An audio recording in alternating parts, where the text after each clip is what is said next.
Assalamualaikum warahmatullahi wabarakatuh. Untuk video kali ini saya akan membahas materi persamaan kuadrat, masih sama.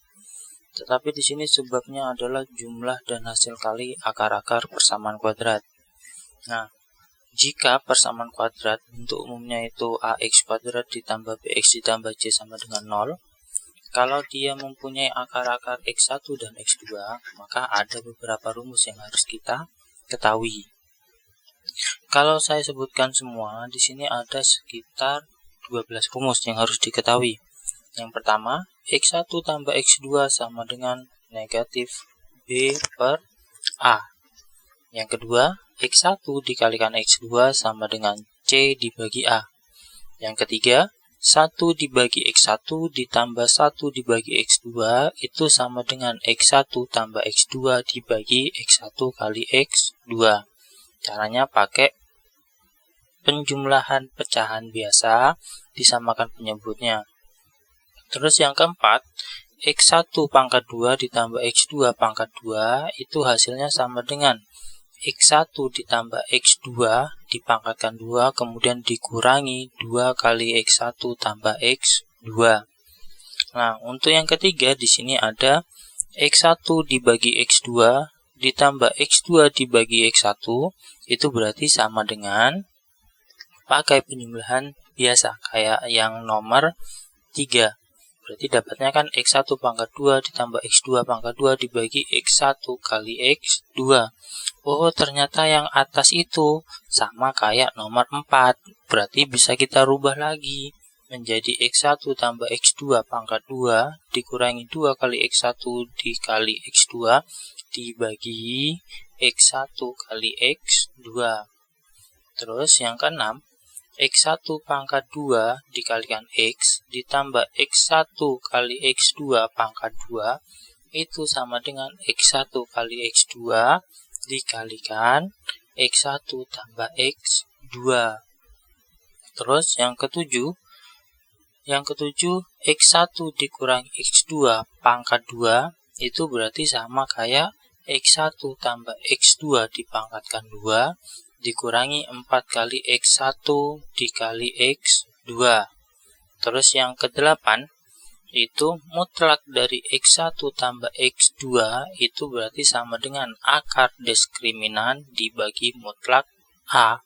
Nah, akar d ini maksudnya apa? Itu diskriminan. Berarti d itu bisa kita tulis b pangkat 2 dikurangi 4 kali a kali c. Nah, mungkin itu saja rumus yang saya terangkan atau saya beritahu ke kalian. Untuk sisanya coba kalian cari sendiri ya. Nah, dari rumus-rumus ini bisa kita pakai untuk mengerjakan soal. Jadi, kalau misalkan nanti kalian dapat soal, tidak perlu mencari akar-akarnya dulu baru kita jumlahkan atau kita kalikan. Enggak, kita pakai rumus-rumus yang ada itu untuk mempermudah kita dalam mengerjakan soal. Contoh, misal saya ada soal akar-akar persamaan kuadrat x kuadrat ditambah 4x ditambah 2 sama dengan 0, itu akar-akarnya adalah x1 dan x2. Maka tentukan nilai dari x1 pangkat 2 dikalikan x2 ditambah x1 dikalikan x2 pangkat 2 adalah. Nah, caranya gimana? Bentuk umumnya ini berarti mempunyai a sama dengan 1, b-nya 4, c-nya 2. Nah, ingat, akar-akarnya kalau kita tambah, berarti x1 tambah x2 itu dapatnya negatif b dibagi a. Oh, berarti dapatnya itu negatif 4 dapat dari b-nya, negatif dapat dari rumusnya, dibagi 1. Sehingga dapat hasil negatif 4. Terus kalau kita kalikan, x1 dikalikan x2 itu kan dapatnya c dibagi a. Nah, berarti dapatnya 2 dibagi 1 sehingga dapatnya sama dengan 2. Nah, kalau sudah baru yang soal tadi kita jabarkan. Soalnya tadi yang disuruh nyari apa? Disuruh nyari nilai x1 pangkat 2 dikalikan x2 ditambah x1 kalikan x2 pangkat 2. Nah, berarti ini kan sama-sama punya X1 dan X2. Nah, X1 sama X2 nya kita pindah keluar, sehingga bentuknya berubah jadi X1 kali X2 dikalikan X1 tambah X2. Oh, ini X1 kali X2 tadi sudah dapat 2, kita rubah. Terus X1 tambah X2 udah dapat negatif 4, bisa kita rubah juga, sehingga hasilnya sama dengan negatif 8. Itu contohnya. Terus saya kasih contoh lagi. Nih, misal saya ada soal lagi. Akar-akar persamaan kuadrat 5x kuadrat ditambah x dikurangi 3 sama dengan 0, itu akar-akarnya x1 sama x2. Terus, nilai dari x1 dibagi x2 ditambah x2 dibagi x1 sama dengan berapa?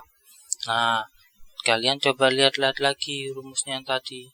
X1 dibagi x2 ditambah x2 dibagi x1, apakah ada rumusnya? Oh, ternyata ada. Yang nomor berapa? Yang nomor 5. Oh, berarti yang ini x1 bagi x2 ditambah x2 dibagi x1 itu bisa kita rubah. Dirubah menjadi apa? Berarti bisa kita rubah menjadi x1 tambah x2 pangkat 2 dikurangi 2 kali x1 kali x2 dibagi x1 kali x2. Nah, terus setelah itu gimana? Setelah itu kita coba cek. Di sini kan ada x1 tambah x2. Terus ada x1 kali x2. Kita coba.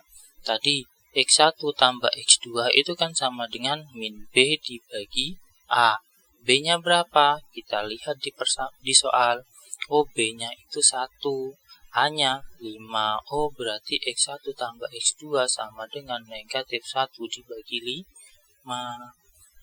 Terus x1 kali x2 itu sama dengan C dibagi A. Oh, berarti C-nya itu negatif 3 dibagi A-nya 5.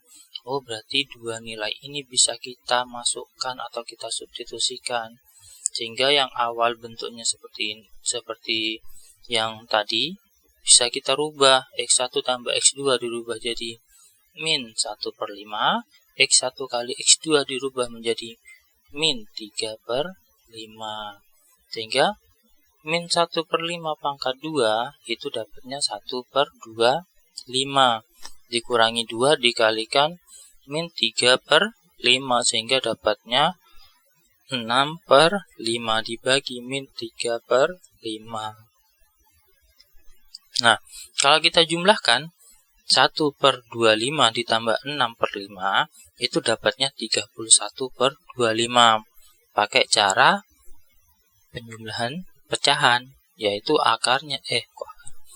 penyebutnya kita samakan. Yang 1/25 udah penyebutnya jadi 25. Yang 6/5 penyebutnya kita jadikan 25. Berarti 5-nya kita kalikan 5. Sehingga 6-nya juga harus dikalikan 5. Sehingga dapatnya 1 ditambah 30/25. Terus itu dibagi 3/5. Kalau pembagian pecahan berarti yang bawah kita balik, tanda baginya berubah jadi kali. Sehingga dapatnya 31/25 dikalikan 5 negatif 3. Sehingga dapatnya 31 kali 5. Oh, bukan. Yang ini biar lebih mudah jangan 31 kali 5. Tapi gimana? 5 sama 25-nya kita bisa sederhanakan. Sehingga 5 dibagi 5 dapat 1. 25 dibagi 5 dapat 5. Sehingga 31 dikalikan 1 dapat 31. 5 dikalikan negatif 3 dapat negatif 15. Sehingga hasilnya negatif 31/15. Nah, untuk penjelasan saya pada video ini cukup sampai di situ. Semoga kalian paham dan mengerti. Dan saya ucapkan terima kasih.